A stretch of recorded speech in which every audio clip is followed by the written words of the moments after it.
오늘 말씀에 15절로 한번 가보시겠어요? 15절로.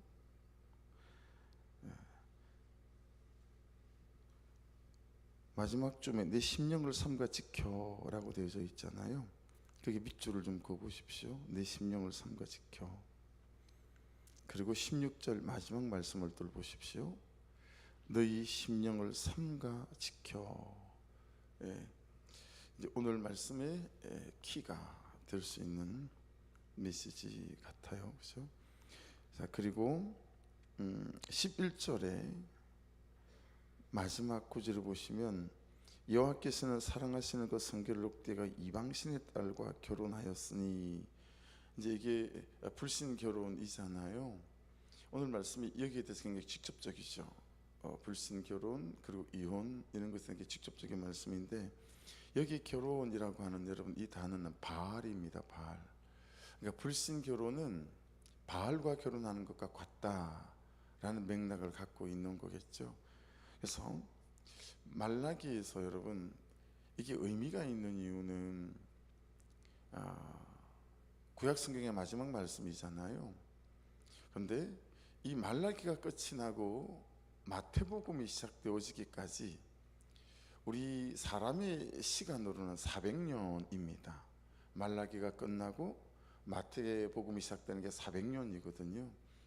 그 하나님의 역사 중에, 이스라엘 백성의 역사 중에 하나님이 선지자를 보내지 않거나 또 말씀을 보내지 않는 때가 없었어요. 근데 말라기가 끝이 나고 마태복음이 시작되어지는 이 400년 기간 동안에는 하나님이 어떤 메시지도 선지자들도 보내지 않으신다라고 하는 거예요. 그러니까 여러분, 이걸 어떻게 해석해야 되겠느냐라고 하는 거예요. 하나님이 말씀을 보내지 않으셔? 하나님께서 메신저를 보내시지 않는다는 말이 어떤 의미일까? 여기에 많은 성경 연구학자들이 집중한 거예요. 그래서 여러분, 거기서 나온 여러 가지 추론, 그리고 이 추론에 대하여 이의제기가 별로 없는 추론이 어떤 거냐면, 도대체 이 백성은 어떻게 하면 내가 그들을 사랑하는지 알까? 이렇게 함에도 불구하고 내가 그들을 사랑하는지를 알지 못하는 이 백성에게 어떻게 하면 하나님인 내가 이들을 사랑하는지 이들이 알 수 있을까? 그리고 이 돌이켜지지 않는 이들의 죄와 이들의 삶을 어떻게 해결할 수 있을까? 이 하나님의, 사람의 시간으로의 400년이니까 하나님은 천년이 하루 같고 하루도 천년 같은 분이시라. 여러분, 하나님의 시간으로는 얼마인지는 모르지만 하나님이 고민하신 시간이고 하나님이 묵상하신 시간이고, 그래서 예수 그리스도를 이 땅에 허락하셨다라고 하는 거죠. 그런 측면에서 보게 되어지게 되면, 야, 내가 사람으로 내려가서 저들의 죄를 씻어내고 그리고 저들을 다시 살려야 되겠다라고 하는 이 속죄와 구속과 대속이 이제 이렇게 시작되어지는 거죠. 그리고 그렇게 해서 다시 우리 가운데 성령을 허락해 주셔서 이제 이 죄와 싸울 수 있는 보혜사 성령께서 우리와 함께 하시는, 근데 그렇게 메시지를 끊으시고 메신저를 끊으시는 여러분 절대적인 중요한 이유 중에 하나, 지금 말라기에서 하나님께서 계속 이슈로 삼고 있는 게 뭐예요? 결혼의 문제예요. 불신 결혼의 문제. 이걸 계속 하나님께서 이슈로 삼고 있는 거예요. 그것이 얼마나 근본적으로 하나님과 나의 관계를 깨트리고 그분의 언약을 깨트리고 그리고 우리를 하나님 없는 백성으로 살아가게 만드는가. 그리고 이혼이 또한 그러하다라고 하는 것들을 말씀하고 있습니다. 그래서 밑줄을 그은 거기 내 심령을 삼가 지켜, 이건 어제 말씀과 연결 지으셔야 합니다. 어제 레브 우리가 좀 세세하게 해석했잖아요. 마음은 뭐의 자리였죠? 감정의 자리였었죠. 그리고 두 번째는 지식과 지혜의 자리였었고요. 그리고 세 번째는 양심과 도덕적 특성의 자리였죠. 그리고 마지막은 반항과 교만의 자리 아니겠어요? 그러니까 이 심령을 지킨다라고 했을 때 여러분 이 심령은 루아흐라고 되어져 있어요. 오늘 큐티 본문의 심령은 루아흐이거든요. 그러니까 어제 레위기와 연결시켜서 생각하면 이 네 가지가 무엇의 통치를 받느냐라고 하는 거죠. 무엇의 통치를 받느냐. 우리가 마지막에 반항과 교만의 자리잖아요. 겸손한 환경만큼 우리를 겸손하게 만드는 게 없잖아요. 그래서 때때로 우리에게 겸손한 환경들을 허락하실 때가 있어요. 그렇죠? 끊임없이 하나님을 구하고 하나님을 찾을 수밖에 없는. 근데 그런 때 우리가 겸손하기는커녕 오히려 반항하는 거죠. 오히려 교만해지는 거죠. 열등감에 빠지고, 그렇죠? 정죄감에 사로잡혀 살아가고, 정상적인 그리스도인의 삶뿐만 아니라 정상적인 결혼의 삶도 불가능하게 만드는 거죠. 그래서 여기 심령, 내 심령을 삼가지켜, 내 루아흐를 삼가지켜라고 하는 것은 여러분 우리가 해석하고 있는 바로 말하면 어떻게 되어지겠어요? 살아계신 하나님이 살아계신 하나님으로 여기 살아있게 만드는 거, 이게 얼마나 중요한 작업인지 모른다라고 하는 것입니다. 그래서 여러분 우리가 신앙생활 속에서 우리의 결혼을 지키고 또 결혼을 하고 누구를 사랑하고 라고 하는 모든 시작과 과정과 그 끝 속에 항상 우리가 살아계신 하나님이 살아계신 하나님으로 여기 살아있게 만드는, 여러분 이 영적인 부단한 간절한 사모함과 기도, 그래서 그 하나님과 영적 교제와 영적 사귐을 가지는 디바인 로맨스, 이런 거룩한 연애들이 우리가 항상 살아있게 만들어야 되겠다라고 하는 것이죠. 이것이 오늘 말씀 안에서 우리를 지켜가는 방법이다 라고 하는 것을 알 수 있습니다. 그때 우리가 불신 결혼 속에 나가지 않게 만들고, 여러분 이것이 그냥 결혼이란 의미도 되어지지만 우리의 직업이나 우리의 삶의 진로나 방향과도 다 연결되어지게 되겠죠. 살아계신 하나님이 살아계신 하나님으로 이렇게 살아있게 될 것일 때 우리의 이런저런 선택과 결정과 방향과 방식들이 세상이 말하는 것들과 결혼하지 아니하고, 그런 방식과 손해본다 할지라도 어려움이 있다고 할지라도 이 주시는 겸손한 환경 가운데서 말씀을 따라갈 수 있는 그런 주의 백성이 될 수 있다라고 하는 것을 알 수 있습니다. 그렇지 아니하면 10절부터 여러분 12절까지는 가증한 일 한 세 가지가 나오죠. 첫 번째 가증한 일이 뭐예요? 지금 11절을 보십시오. 유다는 거짓을 행하였고, 그렇죠? 이스라엘과 예루살렘 중에서는 가증한 일을 행하였으며, 그리고 세 번째는 여호와께서 사랑하시는 그 성결을 욕되게 하여 이방신의 딸과 결혼하였으니, 이걸 지금 하나님께서 가증하게 여기는 일 한 세 가지 범주 안에 속하겠죠. 그리고 12절을 보십시오. 이 일을 행하는 사람에게 속한 자는 깨는 자나 응답하는 자는 물론이요 만군의 여호와께서 제사를 드리는 자도 여호와께서 야곱의 장막 가운데서 끊어버리시리라. 누구라도 예외가 없다라고 명확하고 단호하게 말씀하고 있습니다. 근데 그래 놓고 여러분 우리가 어떻게 말하냐면 14절로 가보시겠어요? 14절로 가보시면 어찌 됨이니까 라고 한다는 거예요. 이게 도대체 왜 이러는 거지? 자기와 자기의 삶을 살피지 않고 이게 도대체 하나님 저한테 왜 이러시는 겁니까? 이런 질문을 가지게 되어진다라고 하는 것입니다. 그런데 그게 뒤에 이유가 나와요. 이는 너와 내가 어려서 맞이한 아내 사이에 여호와께서 정인이 되시기 때문이라. 그는 내 짝이요 너와 서약한 아내로 돼 내가 그에게 거짓을 행하였도다. 그래서 여러분 16절에 가면 이혼하는 것과 나오잖아요. 이건 이제 그 당대에 시대적 흐름이 있어서 그런 것 같아요. 이 이혼은 요즘하고 조금 약간의 다른 의미가 있어요. 어떤 거냐면 남자가 여자를 쫓아내는 것이라는 의미가, 뉘앙스가 훨씬 많아요. 요즘은 이 반대인 경우도 되게 많잖아요. 오히려 아내가 남편과 이혼을 요구하고 그리고 이혼하게 되는 경우도 많지만, 적어도 이 당대의 말씀에 있어서는 이혼의 뜻이 쫓아내다 이런 뜻이거든요. 쫓아내다, 내보내다. 그러니까 이 남자들이 아내를 쫓아내고 내보내다라고 하는 의미가 이 안에는 훨씬 더 많이 들어 있습니다. 그러니까 하나님께서 시작하시고 허락하신 것들에 대하여 내가 내 방향과 내 방식을 내 감정의 뜻대로 정리하고 해결한다라고 하는 거죠. 그래서 여러분 13절로 한번 가보십시오. 너희가 이런 일도 행하나니 곧 눈물과 울음과 탄식으로 여호와의 제단을 가리게 하는도다. 요 가리게 하다, 이게 카사라는 단어예요. 이게 무슨 의미냐면 감추는 거예요. 숨기는 거죠. 회개하지 않는 거죠. 겨울이니까 눈이 오잖아요. 눈이 오면 다 좋아 보이지 않습니까? 쓰레기 더미에도 눈이 오고, 음식 쓰레기 더미에도 눈이 오고, 그리고 모든 것에 눈이 옵니다. 그렇죠? 눈이 와 있으면 다 가리고 있으니까 아름다워 보이죠. 근데 한 10시쯤 이렇게 해가 아주 따사롭게 되어지게 되면 그때부터 눈이 녹기 시작하는 것 같아요. 눈이 다 녹으면 다 보이죠. 쓰레기더미 다 감추고 있었던 게 보이고, 음식 쓰레기도 감추고 다 보여서 야, 저게 뭐였구나 알게 되어지고, 아름다워 보였던 그 주변 환경들이 지저분하게 보이는 것과 같이, 이렇게 카사라고 하는 단어는 숨기고 있는 거예요.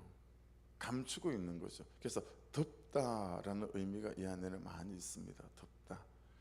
그래서 여러분, 어떤 이제 성경학자들은 구약에서의 이런저런 제사는 사실 죄를 덮고 있었던 것이고, 예수께서 오셔서 십자가에 달려 돌아가심으로, 보혈을 흘리심으로 우리의 죄가 진짜 온전하게 씻어졌다라고 조금은, 그는 구약의 제사가 참 사람의 죄들을 온전히 씻어내지 못하는 제사였다라고 하는 약간은 무리한 해석을 하는 경우도 있거든요.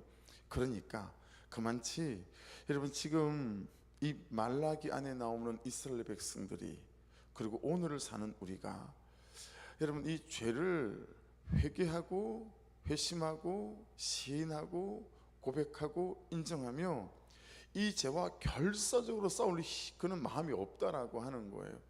내가 정말 이 죄를 끊내기 원한다면 그 죄들을 우리가 목장 안에서 인정하고, 또 그 죄들을 고백하며 내가 이 죄 가운데 있어요라고 내 죄패를 또 오픈하고 공개하면서 이 죄와 어떻게 하든 싸우기 원하는 이 중심이 아니라, 자꾸 그것을 좋은 식으로 합리화시키고 포장해서 계속해서 그것들이 내 안에서 작용하고 역사할 수 있도록 만들어 놓는 이런 장치들을 우리가 갖고 있다라고 하는 것입니다. 구약에서 지속적으로 오늘 본문 안에서도 강조하는 것이 이런 거예요. 여호와의 제단을 가리게 하는도다. 그런데 그 앞에 뭐가 있어요? 눈물과 울음과 탄식으로 여호와의 제단을 가리게 하는도다. 이거 여러분 우리가 참 많이 해오던 거 아닙니까? 울어요. 그리고 내 죄 때문에 탄식도 해요. 그런데 정말 그 죄와 결별하고 끝내기 원하는 그는 삶으로의 나아감은 없다라고 하는 거죠. 마음이 회심하고, 그 다음에 삶이 회심하고, 그렇게 해서 돌이켜서 하나님 그분의 은혜 가운데 서게 되어지고, 이게 이제 정한 순서 아니겠어요? 근데 혼자서 회개하고 통회하고 자복하는 마음이 있지요. 하지만 참 어느 한켠에 그것들을 덮어두는 거죠.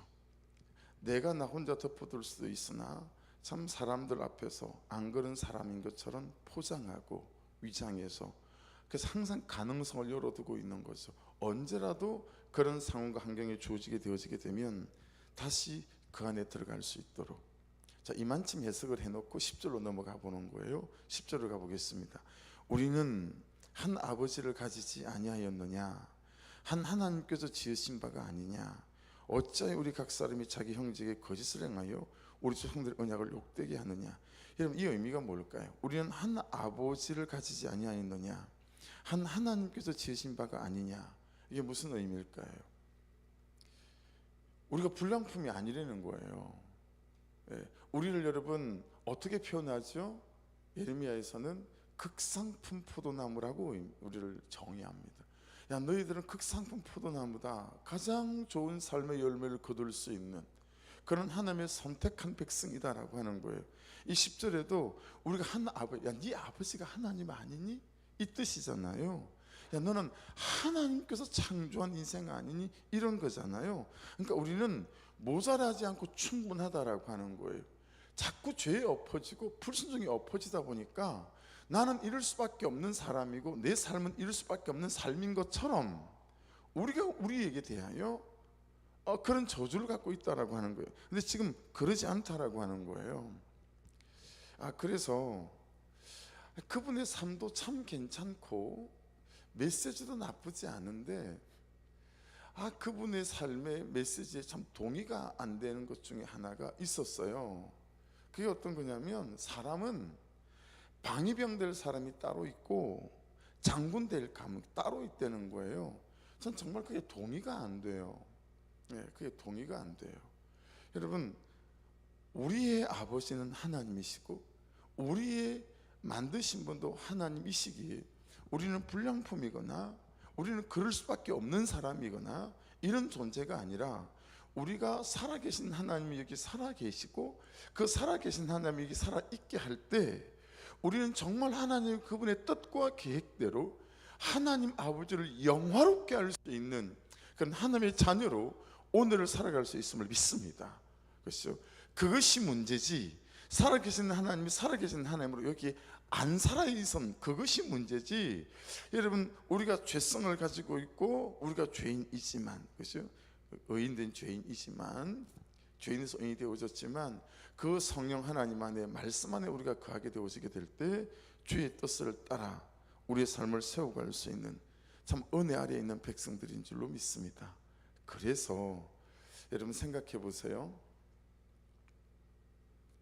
진짜 성령에 충만하게 되어지게 되면 야, 이건 아니다 싶으면 참 그 죄와 결별하기 원하는 뜨거운 마음이 우리 가운데 일어나고 그 죄들을 드러내고 나타내는 일에 우리에게는 그렇게 어려움이 없는 것 같아요.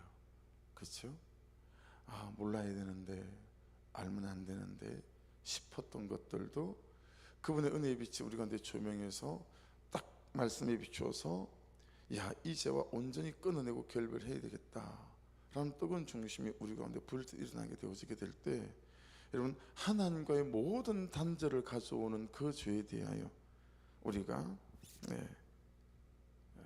새로운 마음이 갖게 되어진다라고 하는 것입니다.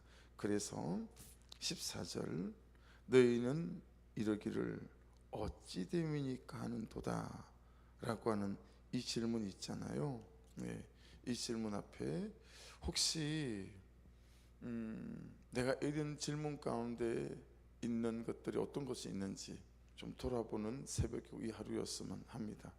하나님께서 이 일을 왜 이렇게 하시는 거지? 라는 의미 안에서 말씀에 비추어서 나를 보는 거죠. 어디에서 하나님 그분께서 말씀하시는 것과 어그러진 것이 있는가 라고 돌아보며 내 삶을 점검하는 거죠. 점검하고 다시 그 말씀의 은혜의 빛이 나를 비추어서 그것들이 드러나게 만들고 드러남으로 말미암아 그것에 대한 회개와 회심들이 갖게 되어지게 되어지고 그렇게 되어지게 될 때 내가 불량품이거나 내가 모자라거나 지어지기를 그렇게 안 되게 주어진 존재가 아니라 하나님 그분의 뜻이 나에게 얼마나 크고 놀랍게 있는지를 깨달아 알게 될 때 여러분, 우리를 통해서 행하실 하나님의 일들이 다시 명백해지고 분명해져서 이 하루도 하나님 말씀하십시오. 그리고 자에게 주시는 그 말씀과 감동을 통하여 하나님을 영화롭게 하는 그런 인생으로 세워지게 도와주십시오 라는 고백 가운데 나아갈 수 있게 될 줄 믿습니다. 한번 돌아보십시오. 내 심령을 흔드는 게 뭔가? 혹시 요즘 무엇이 흔들리고 있습니까? 마지막 적용 질문입니다. 나의 심령을 흔드는 게 뭔가? 그 다음에 나는 무엇에 나의 심령이 잘 흔들리는가? 라고 하는 거. 그런 것 같아요. 이렇게 성도들하고 양육을 하고 상담을 하다 보면 왜 여러분 가시 하나가 손 밑에 이렇게 끼면 되게 불편하고 아프잖아요. 어떻게든 그걸 좀 빼내야 되잖아요. 근데 딱 그 사람 안에는 이 빼내지 않는 가시가 하나 칵 박혀 있는 것처럼 지속해서 거기서 흘러나오는 그 빼내지 않는 그 사람의 가치관이나 또 그 사람의 죄나 그 사람의 불순종이 계속해서 그 사람의 인생 전체를 먹물로 만들고 진흙탕으로 만드는 것 같다라는 그런 것들을 볼 때가 많이 있는 것 같아요. 저걸 콕 좀 빼내면 좋겠는데 그것 때문에 계속 심령이 흔들리는 거예요. 그것 때문에 계속 흔들리고 그것 때문에 계속 삶이 어그러지고 이런 것들을 보는 것 같아요. 그래서 여러분 오늘 한 사람에 대해서도 그럴 수 있는 것 같아요. 용납이 안 되고 용서가 안 되는 거죠. 아내에 대하여 남편에 대하여 다 괜찮은데 왜 저 부분은 왜 저럴까 라고 하는 부분에 있어서 용납이 일어나지 않으면 그것 때문에 계속해서 또 관계가 깨어지고 가로막히고 금이 가는 일들도 있는 것 같아요. 나의 심령을 흔드는 게 무엇이고 그 심령을 흔드는 것들을 이길 수 있는 방법은 살아계신 하나님이 살아계신 하나님으로 이게 살아있게 만들 때 내가 불량품이 아니라 예수 그리스도 안에서 참 놀라운 삶으로 부르심을 입은 백성이다라고 하는 것이 온전히 딱 사로잡히게 되어지게 될 때 나를 이기고 내 죄를 이기고 내 현실과 삶을 이기게 하시는 하나님의 권세 있는 이름 앞에 우리가 세워질 줄로 믿습니다. 기도하겠습니다.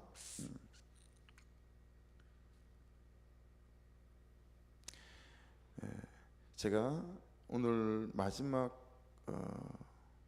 뒤에 있는 본문의 수를 읽어드리고 기도하고 싶습니다.